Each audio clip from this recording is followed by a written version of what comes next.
Namaste.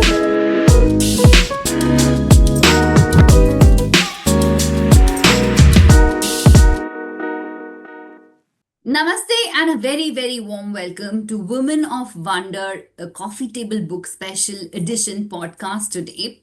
They say that teachers change lives, but today I'm going to introduce you to a person who changes the lives of all the teachers and the education industry. She is none other than Miss Mohana Kelkar, who is not only a passionate educationalist, she's the founder of Monk Academics. I hope I've spelled it correct, I've pronounced it correct. But she's also a mentor to thousands of students, thousands of educators out there. What I love particularly about Mona since I've known her is her energy. She is everywhere. In the morning, she'll show up at one event, and in the evening, she's at the next one, spreading everything with her positive energy, her enthusiasm. And I think having a leadership role in the global schools group, she is actually motivating the whole school management and the teachers and the whole organization that she leads in there. Here is an inspiration of a lady who has proven that education is not only a career, it's like a dive into her purpose and her passion and her learning, which she is so passionate with sharing everyone. So I am very excited for this conversation which is going to come up, and I'm very excited to welcome Miss Mohana here. Thank you so much for joining us today. Thank you so much for having me. It's a pleasure and a privilege to be here. And thank you for the warm welcome and the introduction as well. Wonderful. So from starting in the airline industry, right, Miss Mona, I thought I was surprised to read that. I didn't know you were from the airline industry. So tell me a little bit more about the moments which shaped your journey into what you are today, right? So from the airline industry to becoming an educator, how did the classrooms lure you? How did you land in there? Oh, a lovely question, actually. And it takes me back to my memory when I had to make a choice. Life actually brings you to a brink when you have to make the choice that would, go by for a very long time. I was working with Cathay Pacific for a very long time, for about 3 years. And after that, I had my first baby. And you know how it is for the mothers once the baby is in your life, takes your priority. And in Hmm. those times in UAE, it was a split shift. So we had to work from 8 to 1 and 4 to 7.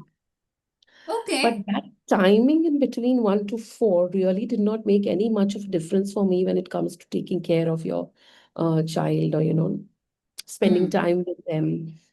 So Hmm. me and my husband decided to take a call there. And with the help of my parents and my in-laws as well, they supported us in that, Hmm. saying that, you know what, this is a time you should try another love of your life, which I used to love teaching anyway. Hmm. And in those days, getting a teacher's job was pretty simple. You used to just walk in, you had an interview, you had to give a kind of a demonstration in the classroom, and then you could join in, and that's what I did. And when I went to the classroom, the first day itself, I thought this was a place for me. It was a calling kind of. And since that day, I've never looked back. It was always going forth with all the skills that I needed to have as a teacher, you know. And being with the children, Rima, has just always kept me so young at heart and young within that you're constantly buzzing with energy and it's really very contagious. So yeah, that is the story which where it started. Beautiful, beautiful start of your journey. And I think you've mentioned somewhere in the book, right, that the aha moment was the children giggling in that science experiment room, right? Take me back to that aha moment. What was that exact moment which, kind of shaped all everything you've done since then? So there's a little story which goes behind it. So in those times inspections had just started.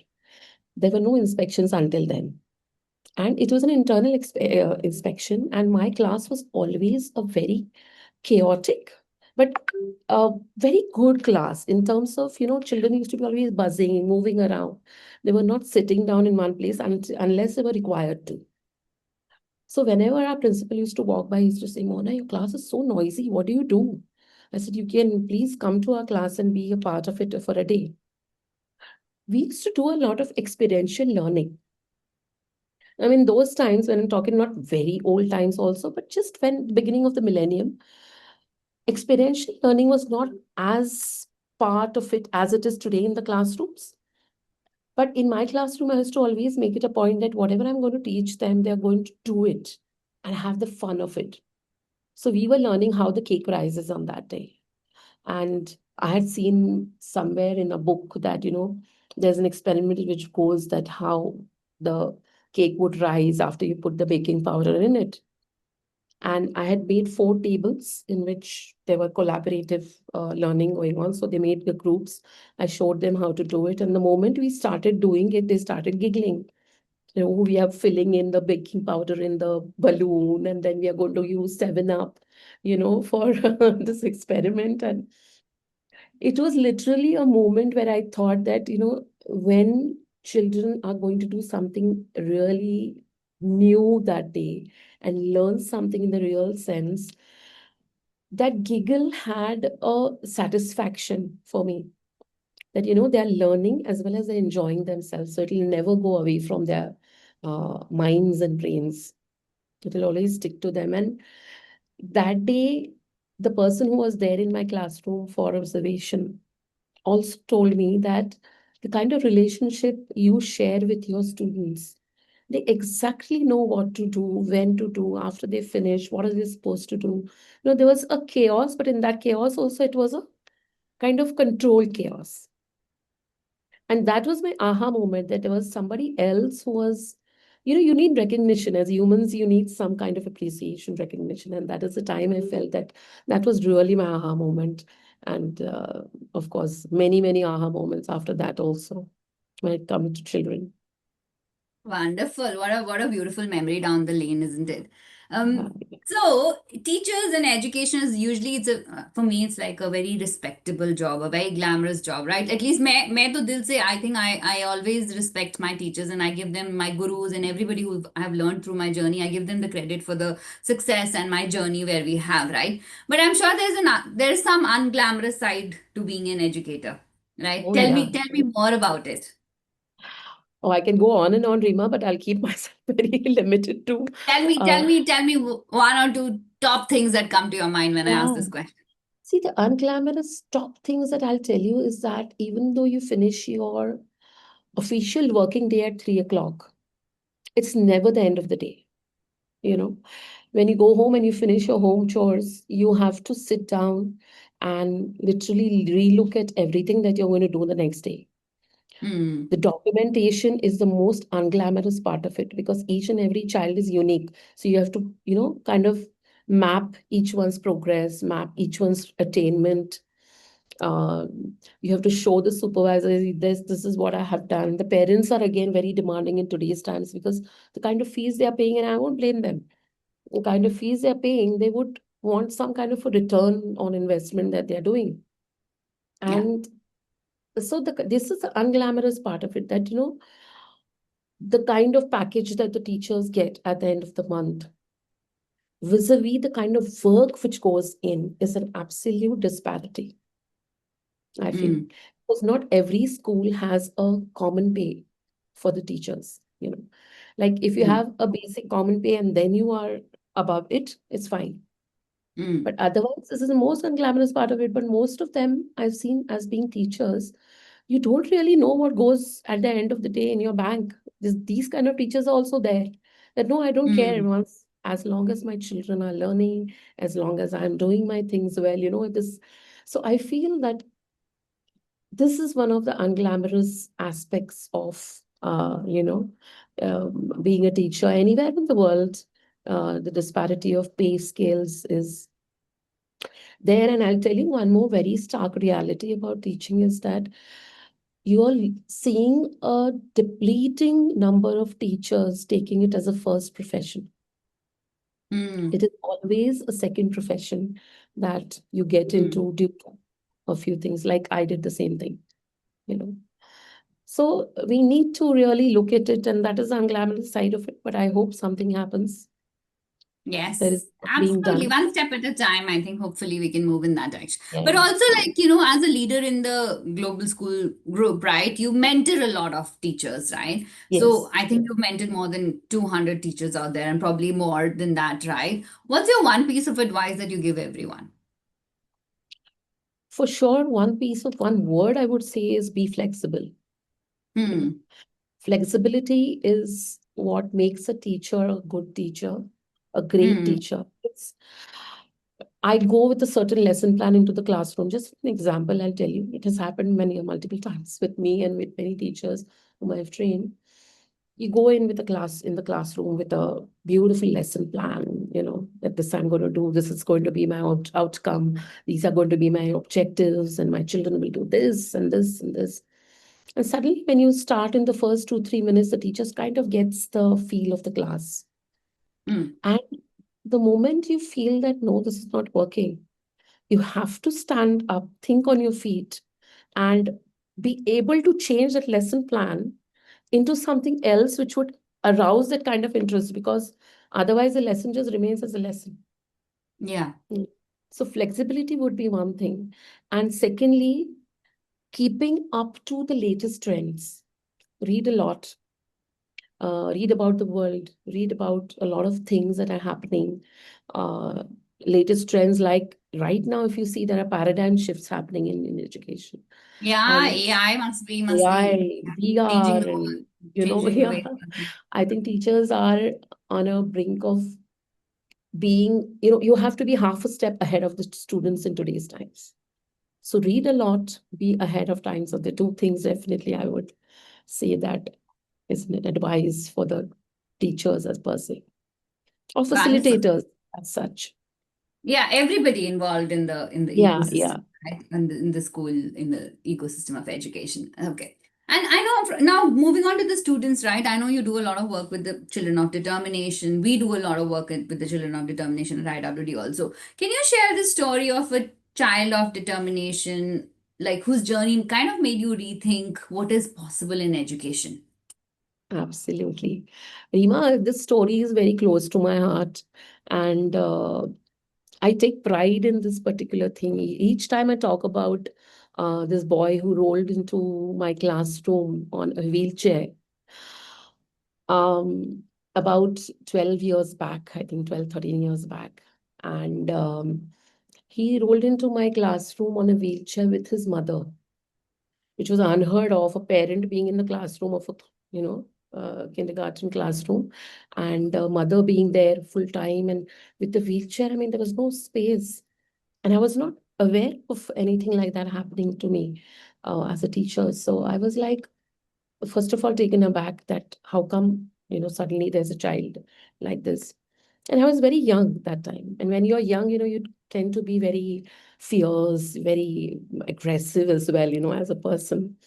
And over the period of time, wisdom teaches you that you have to be a little bit calmer than what you are. So I went to my principal and I said, what is this? And I was not even told about this. And so he told me, Mohana, very mindfully selected your classroom and you as a person for him to be in the classroom. And he's going to come only once a week in your class. It's not going to be every day. If after a month still you feel that it's very overpowering, overwhelming for you, come to me, we will change it. I said, okay, fine, I'll give a month to this. Now, every week he started coming in once. And he used to be a part of our prayers. He used to be a part of all the things that we do with so much of, um, that conviction was there. His mom used to be so involved in everything. We devised a different table for him because he had tunnel vision. So he couldn't sit on a normal table. And all that made me think that we have to give a chance. We have to give an opportunity for a person to probably come and do what he is ready to do. Who are you to decide whether he's not ready? The readiness comes from the child. And from that day onwards, Rima, he started coming twice a week. Then he started coming thrice a week. He became a completely mainstream student in my classroom. He participated in everything that we did, sports day, and we had an annual day where we had 600 students. In that also, we made him the king. He participated in that. And today, when I see he's an entrepreneur, he has his own company called as the Happiness Project. We still, I met him the other day and I was so happy to see him. You know, from there also, I thought that I learned so much that we complain about little things in life, Rima, but I think he was coping with smaller, bigger things in life every day. And his mom never ever complained. She had a smile forever on her face. And those are the things that, I really take pride in this, that today, from that opportunity of stepping into a mainstream classroom to becoming an entrepreneur, every teacher had an acceptance Hmm. of whatever shortcomings a child may have, but still there's a way of overcoming it. So I think this is a particular story. I didn't take names because I don't want to take names on this thing, but Absolutely. yeah. Absolutely. I mean, what a beautiful story of, determination and, becoming what they are. And hats off to teachers like you, right, who help create that inclusive environment so that everybody becomes a part of it. And it's not easy. I know it's not easy, but I think it's the necessity. It's like our children also need to learn how to be in those inclusive environment, and we Yeah, need to and make everybody exactly, a part of Rima, it. exactly. I mean, sorry to break you, but the other children, what they learned during this entire process is something which they will take it for life. That, Yes. you don't need to give looks to people if they are different.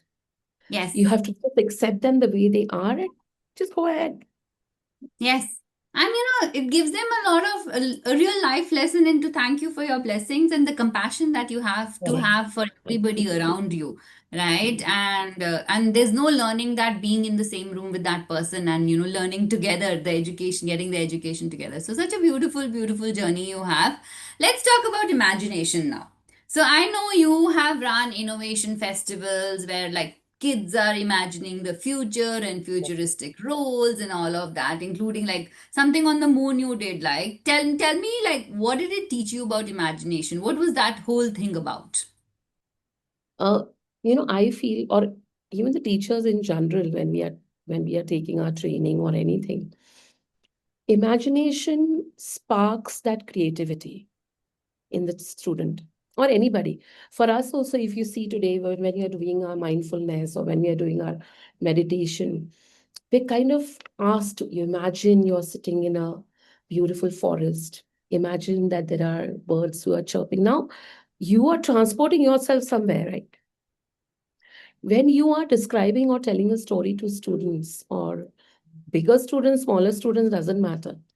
But when you are narrating something or when you're trying to get something out of them, you have to spark that imagination in them that today I want you to build a city on Mars.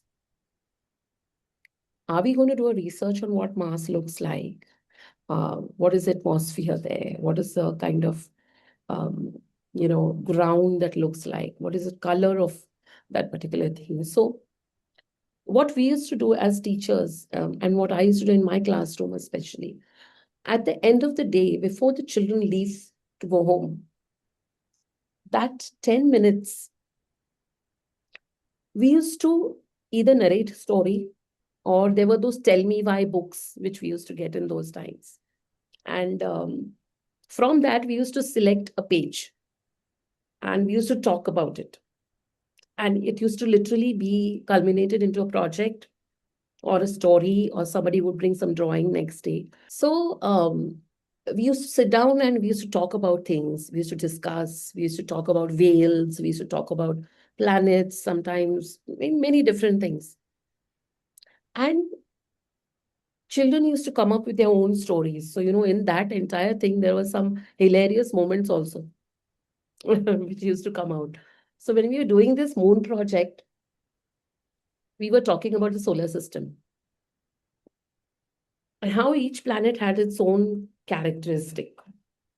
And we connected it with the character in the classroom. Okay, this one looks like Abhishek. This one is like, chulbuli, like, like the earth is very chulbul character. So Earth will look like her and all that. So we had the names and we had the. So the children, what they did was when they were building that particular city, they put the face of that person whom from the classroom whom they feel that this is particular that thing. So all the children in the classroom were in some or the other way on that particular project. And then they built a city. And believe me, if today we take the city to Mr. Musk, Elon Musk will definitely go and build it up there. I'm sure. It was Oh, there you so, go. yeah, yeah. And imagination. So, there is this podcast by Ken Robinson. It's a very, very nice podcast. If anybody would like to really hear it, it is on creativity and imagination. That how sometimes schools they put the students into a box rather than bringing them out of the box and they kill the Hmm. creativity. That's true. It's like a flower can be black. Why not? It's the Hmm. imagination of the child that is bringing in that particular creativity. So it's a wonderful podcast for parents who would like to really listen, and it's a timeless, classic podcast. It'll never go Oh, out of fashion. oh, okay. Amazing. That's really nice. So, yeah, I mean, let's talk about, you've touched upon it, right? The way schools are boxing kids, or like also like the modern education system, right? Things Yeah, are yeah. changing, things are evolving. AI is coming in. The way we used to study was very different than how my kids are studying today, right? Who's more difficult to convince with the modern education system, whether it's the teachers or the parents? It is the teachers. It is the teachers because you know unlearning something that you've always been doing for so many years is extremely difficult. As a Hmm. teacher, if you ask me to change my ways of teaching, I will unknowingly go into my own ways of teaching, old ways, you know, before anybody could correct me also. So that unlearning and relearning to do something is what the teachers are finding it difficult for sure. It is difficult, it's not easy, but I think they have to be very fast paced in today's world if they want to really keep pace with today's generation because they are too fast, you know. Yeah. And it especially when it comes to information gathering, you don't need to Yes. be a facilitator there. No, no, You need, now I've yeah, got enough resources. So if you were redesigning today's education system, right, what is the first rule you're going to rewrite? stop having schools only for academics. Start having more of skill based learning, uh, EC and CC extracurricular activities, co-curricular activities based learning, at least for 2 days a week, 3 days a week. Because, Rima, we are seeing because of the use of gadgets, there is a lot of emotional isolation in children today. Hmm. And therefore, team games, skill-based things like communication, emotional Yes. intelligence, how to handle certain things. These are the things we have to bring into our classrooms, which is Hmm. still a very long shot, I feel, especially in certain curricula. In certain Hmm. curricula, it's already been inculcated a lot. Hmm. And in Dubai, I can see it being brought in very soon because I feel it's a very dynamic and a changing horizon Yeah. where education is concerned because it is a potpourri of many, many cultures which come in, and therefore they have to constantly be up to date with the latest in education. So I feel that skill based assessments, like critical thinking, emotional intelligence, all these should be one of the very, very important aspects of assessments. Secondly, team games should be a part of 2, 3 day full days in the school because learning can be done at home. Seriously, you don't need the teachers to teach them concepts anymore. You can ask ChatGPT or you can ask Hmm. anybody otherwise. There are so many AI platforms and they will come and teach you the concepts in a much better way than the teacher. Hmm. But team games will not happen unless you really bring them together. You know. Well, One more okay. point which I Yes. feel, Rima, I may have missed out was that financial skills. Hmm. I agree. Life skills Really and finance. agree. Yeah, because in Dubai, especially, not only in Dubai, but in many places where you have the elite class and you have so many things at your disposal, you start taking things for granted. Yes. And Even that us, turns right? away. I don't think we were taught, like, basic things like budgeting, yeah, how to, what is, how do you earn, what are the life skills in a job? Those things are not still taught in the education system, although it's No. evolved a lot from where we were, right? Yeah, But yeah, just yeah. look at it, the work I'm doing now and the people skills you need to survive in any job or any career, those things are not the core part. Like learning history dates for me is like 1978 में कुछ हुआ था या 1698 में कुछ हुआ था. I don't remember that fact. But the fact Yeah. that if I would know how to budget, what is an SIP? Should I be investing in the beginning of my career? Some of those Exactly. skills, Exactly.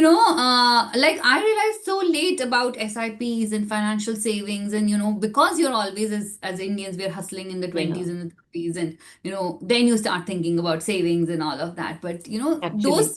those skills, real life skills, are still missing in the current education system, according to me. And especially Yeah, Dubai kids and are growing up in a bubble, so वो तो और भी अलग है basically. absolutely.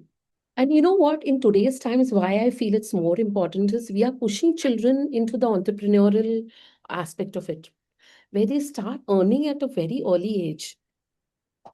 And Yeah. that is the age when they start thinking that, okay, 20%, 25% of my earning, I will put it into something which will start, multiplying. And if Yes. something I give for charity, something I do for myself, how much I can do entertainment out of it, I think it will really help, and it should be a part of everyday life. It shouldn't be a financial literacy classroom. No, no need. Agree, totally agree.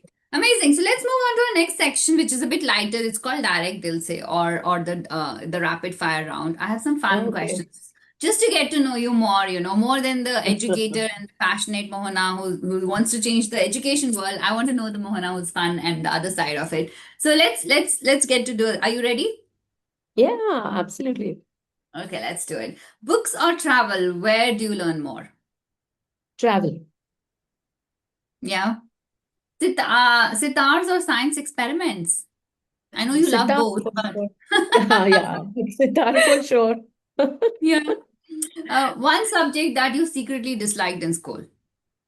Mathematics. I love maths. Don't say that. I love maths. I love Excel spreadsheets. Is Um, it? And mathematics was one thing which I used to dread. Dread. yeah. Oh my God. I hated comprehensions in English and जब पढ़ना पड़ता Oh, था सारा. I love maths, and that's why you'll see me putting Excel spreadsheets and everything I do, but numbers. Yeah, yeah, yeah. absolutely love it. Who's tougher, toddlers or teenagers? Teenagers Why do you say that? and stuff. With toddlers, at least you can raise your voice, शायद बंद हो जाएगा रोना. But teenagers, The exactly the opposite. emotional blackmailing चालू हो Sometimes you जाएगा. don't know how to react Yes, to I agree. teenagers. Yeah, yeah, yeah. I So I think agree. If you were to open your own educational institution, which city are you going to open it in? I would open it in the place where we have just built our farmhouse. It's called as Dapoli. Okay. Uh, Tell it's us in the more. Where is it? Ratnagiri. It's in Konkan area, in the Okay. Ratnagiri area. And I feel that if I open it there, probably it will be a nice place to bring back all those old Gurukul type of things where, every child was unique, really in the real sense. It was a smaller classroom, a really very cozy kind of a environment. I think I will want to open it there. Beautiful. What's your guilty pleasure in Dubai? Guilty pleasure in Dubai. My God, there's so many. Dubai is full of guilty pleasures. I know it's difficult to choose one, right? But which one? चाट खाओगे कि जलेबी खाओगे? हाँ मतलब के मिठाई तो of course it's everywhere and the best things that you can get here. And also the international sweets that you get, the cheesecakes and all these the guilty pleasures I do. And of course, going on long drives and then having all these junk food along. This is कभी one कभी of the चलता things है. that I It's say. good. It's Uh, good. We got to enjoy life. Um, so there are a lot of women watching this podcast, right? A lot of IWD watching this podcast, and our friends and family watching this podcast. What's your message to everyone watching this podcast? What would you leave them? What is that one thought you want to leave everyone behind with? um, I would like to definitely, share that understand your kids more, spend time together as a family as much as possible. People are getting more and more emotionally isolated than you really feel they are because of the gadgets or social media. Blame it on anything you want. You will never get these days back, you know. So you can give up on certain things when it comes to your career or anything else, but the family is always first. Never forget that. That is one definite thing I would like to give. Beautiful. What a beautiful summary of our conversation. Thank you so much, Mohana ji, for this beautiful, beautiful sharing your beautiful journey with us. And we got to know a lot more about you, and especially the instances which have shaped your life and what a beautiful person you are today. So, family comes first is the biggest message from our Women of Wonder, Mohana, today. From somebody who started experiential learning in the early 2000s when it was not even a world, to somebody who plans futuristic conversations and innovation challenges with kids, to shaping the education system here today as a leader in the global schools group. Mohana is playing an amazing, amazing, influential role in the education industry, and we can only wish you the very, very best for what is yet to come and yet to unfold in your life. I'm sure there are more exciting things that we are going to unveil and walk together in your journey with you. Thank you so much for this conversation. For everyone watching this, hopefully you got more inspiration and a lot of knowledge about what she was up to over these years. If you like this conversation, please share it with your friends, family, like, subscribe, and tell more people about it. Even if there's one woman who's watched this episode and gotten inspired by it, I think we've done our job, both Mona and I. I think that conversation is worth it. So please help us spread the word. We'll be back with another Women of Wonder very, very soon. Thank you. Thank Thank you, you. Bima. Thank you so much.